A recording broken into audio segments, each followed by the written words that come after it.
الله أكبر. الحمد لله رب العالمين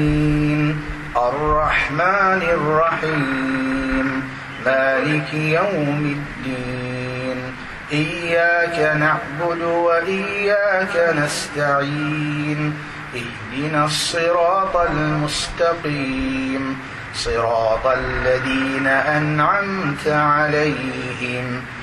غير المغضوب عليهم ولا الضالين.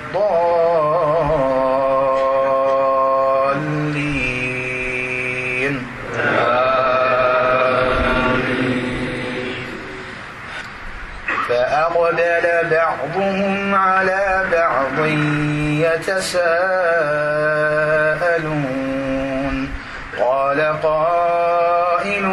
منهم إني كان لي قرين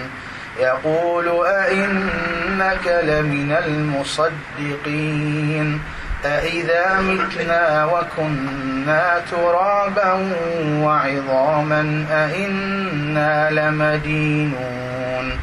قال هل أنتم مطلعون فاطلع فرآه في سواء الجحيم قال تالله إن كدت لتردين ولولا نعمة ربي لكنت من المحضرين أفما نحن بميتين إلا موتتنا الأولى وما نحن بمعذبين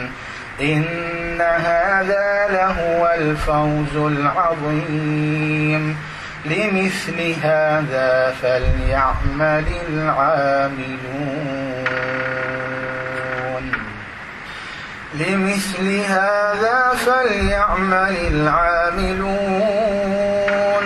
أذلك خير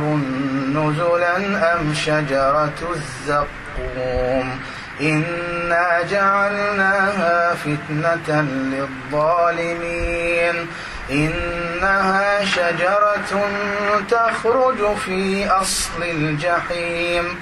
طلعها كأنه رؤوس الشياطين فإنهم لآكلون منها فمالئون منها البطون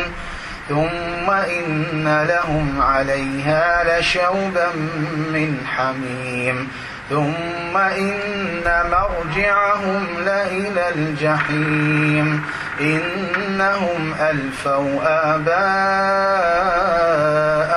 ضالين فهم على آثارهم يهرعون.